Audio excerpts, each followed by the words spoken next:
مقاله 35 و 36 فدرالیست رو با هم نگاه میکنیم و این کتابایی رو که اینجا میبینید اینا خیلی مهمه که بعداً یه نگاهی بهش بکنید، چون میگه که توی کنوانسیون فیلادلفیا کی چی گفت، در چه روزی، راجع به چی صحبت کردن، کجاها با هم دیگه مجبور شدن سر یه چیزی توافق بکنن. این خیلی مهمه، این داستان توافق و اینا. پس اون کتابا یکیش توسط این آقای فرند The Records of the Federal Convention چند جلده و یه چیز دیگه که باید نگاه بکنید این نوت‌های جیمز مدیسونه که نوت برداشته اونجا و که توی اون کنوانسیون چی میگذشته. پس من بیشترش میخونم اینجا و کم کم ترجمه میکنم یا نکته‌ای باشه بهتون میگم. اون ترجمه اولمو که ضمیمه کردم اونو نگاه بکنید.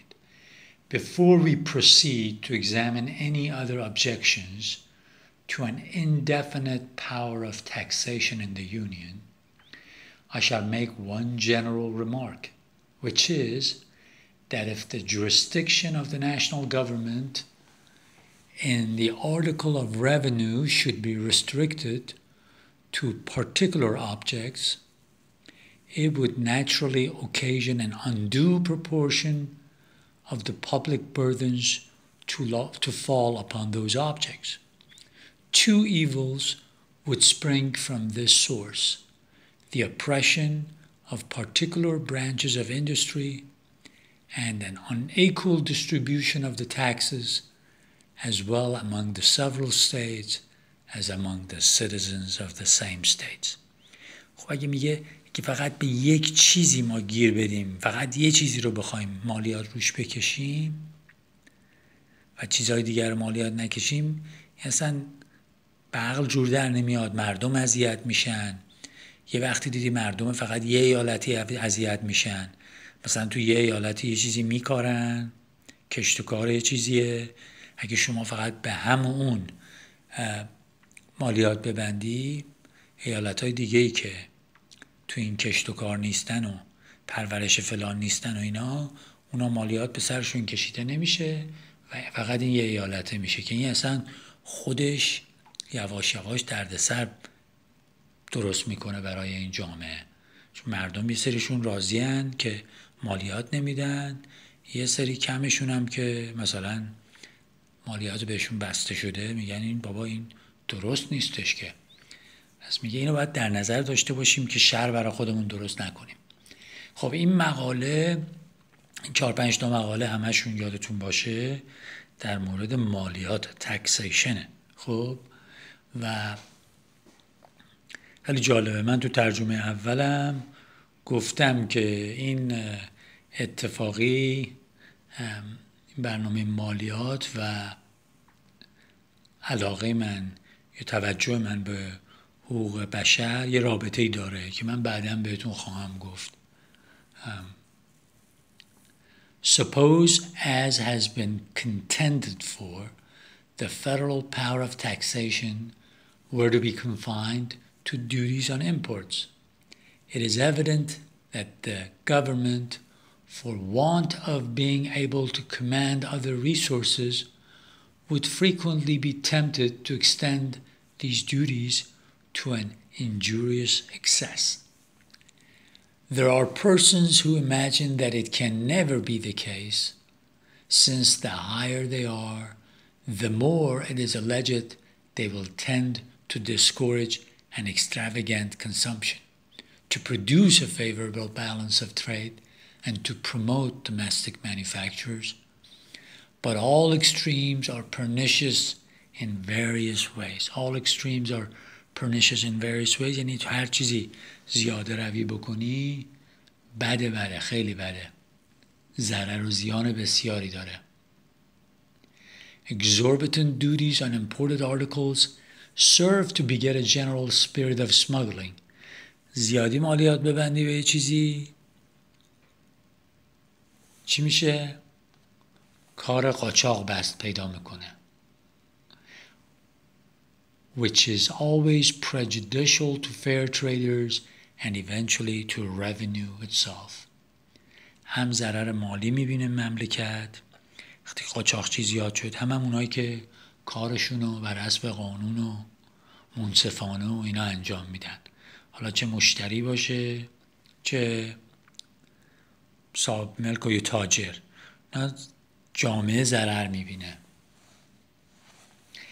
They tend to render other classes of the community tributary in an improper degree to the manufacturing classes, to whom they give a premature monopoly of the markets. They sometimes force industry out of its more natural channels into others in which it flows with less advantage. And in the last place, they oppress the merchant, who is often obliged to pay them himself without any retribution from the consumer. When the demand is equal to the quantity of goods at market, the consumer generally pays the duty. But when the market happens to be overstocked, a great proportion falls upon the merchant, and sometimes not only exhausts his profits, but breaks in upon his capital. I am apt to think that a division of the duty between the seller and the buyer more often happens than is commonly imagined. It is not always possible to raise the price of a commodity in exact proportion to every additional imposition laid upon it. The merchant, especially in a country of small commercial capital, is often under a necessity of keeping prices down in order to a more expeditious sale. The maxim that the consumer is the payer. اینجا یه مقداری واستم چون داره ویدیوی دیگه شد 1.5 هفته. فقط اینجا داستان قاچاقو گفت، بعد میگه که اگه فقط موناپولی بدیم به یه کاری یا یه شغلی که ربط داره فقط به یک چیزی که ما موناپولایز کردیم، انحصاریش کردیم، باز اونم به جامعه ضرر میزنه.